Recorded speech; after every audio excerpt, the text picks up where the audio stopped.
Okay, tell me if this sounds familiar. You're staring at a blank document, and suddenly, deep cleaning your kitchen baseboards feels like the absolute most urgent thing in the world, all just to avoid doing one single important task.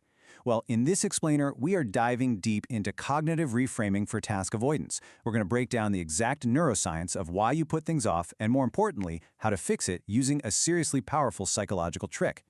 So, why do we really avoid important tasks? For years, you've probably been told that procrastination means you're lazy or undisciplined, or maybe you just need to buy a fancier planner.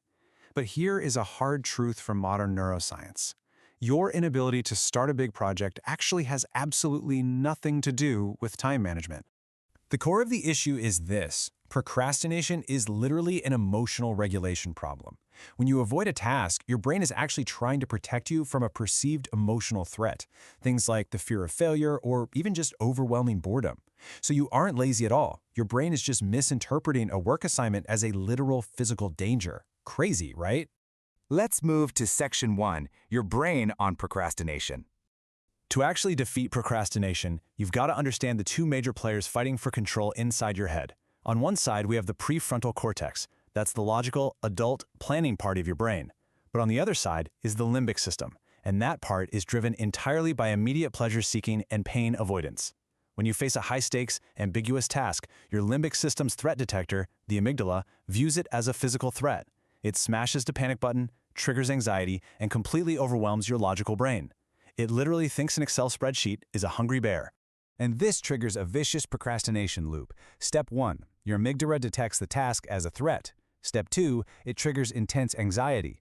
Step 3, you avoid the task by doing something like scrolling social media or organizing your desk. Why? Because avoiding the threat gives you an immediate dopamine hit. Your brain is chemically rewarding you for running away. This is exactly why psychologists say procrastination is an emotional regulation problem, not a time management issue. And honestly, it's so important to realize that even the most highly intelligent, high-functioning people are deeply vulnerable to having their limbic system hijacked like this. Which brings us to Section 2, what is cognitive reframing? So, how exactly do we tell our brain to calm down and realize there is no hungry bear? The answer dates back to the 1960s when psychiatrist Aaron T. Beck developed cognitive behavioral therapy. Before Beck, experts basically thought bad emotions just happened to us. But Beck realized the causality was completely reversed. Spontaneous negative thoughts are the actual root of our bad emotions. If you can catch and change the thought, you literally change your emotional response. And that is cognitive reframing. If your automatic thought is, this task is too painful and difficult, that instantly triggers your amygdala's threat response.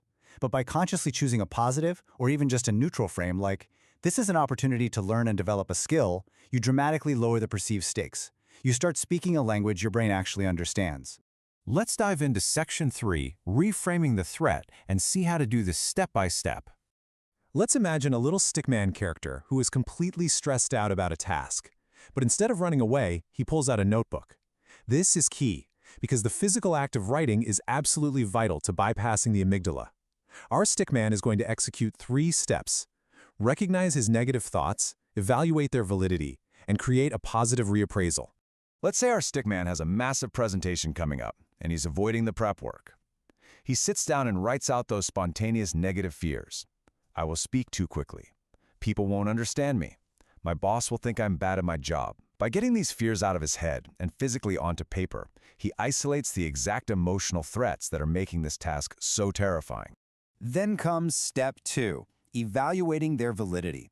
You have to ask yourself, are these worst-case scenario outcomes actually the most likely to occur? This actively wakes up your rational prefrontal cortex to challenge those irrational fears. I mean, is your boss really going to think you are terrible at your job just because you stuttered once? Probably not. Finally, step 3, write down a positive reappraisal. Crafting specific positive self-talk, like writing down, if I make a mistake, I will pause. I have practiced and can succeed, acts as a literal neurological shield. It makes productive thinking an automatic response. You aren't forcing toxic positivity here. You are just giving your brain a realistic, safe plan so the amygdala can stand down. Moving right along to Section 4, rewiring your autopilot. Doing this consistently doesn't just feel good mentally, it physically changes you. When you let negative thoughts run wild, you experience a literal fight or flight response. We're talking increased heart rate, sweating, that awful knot in your stomach. But successfully reframing your thoughts turns off those alarm bells in your nervous system, stopping the physical cascade of stress dead in its tracks. And get this, neuroscience research proves this works. Creating structured intentions like writing down your cognitive reframes can reduce task-onset amygdala activation by a staggering 41%.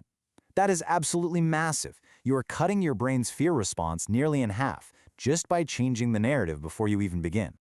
Let's wrap up with Section 5, Steps to Overcome Avoidance. Besides journaling, here are some actionable tactics that perfectly complement reframing to permanently lower that threat level. Time chunking turns a giant monster of a project into tiny, harmless steps. The Pomodoro technique gives you safe 25-minute sprints. Temptation bundling pairs a dreaded task with a reward, like only drinking your favorite expensive latte while doing your taxes. And cultivating self-compassion ensures that a minor slip-up doesn't just trigger brand new anxiety. It all really comes down to this simple formula. A massive, vague task equals a high-stakes threat to your amygdala. But small, reframed steps engage your prefrontal cortex, which puts your capable, rational brain firmly back in the driver's seat. And because of real-time neuroplasticity, every single time you pause, reframe, and take just one small step, you are physically rewiring your brain. You're carving a brand new neural path away from chronic procrastination, building real, hard evidence that starting is actually way easier than avoiding. So, I want to leave you with this.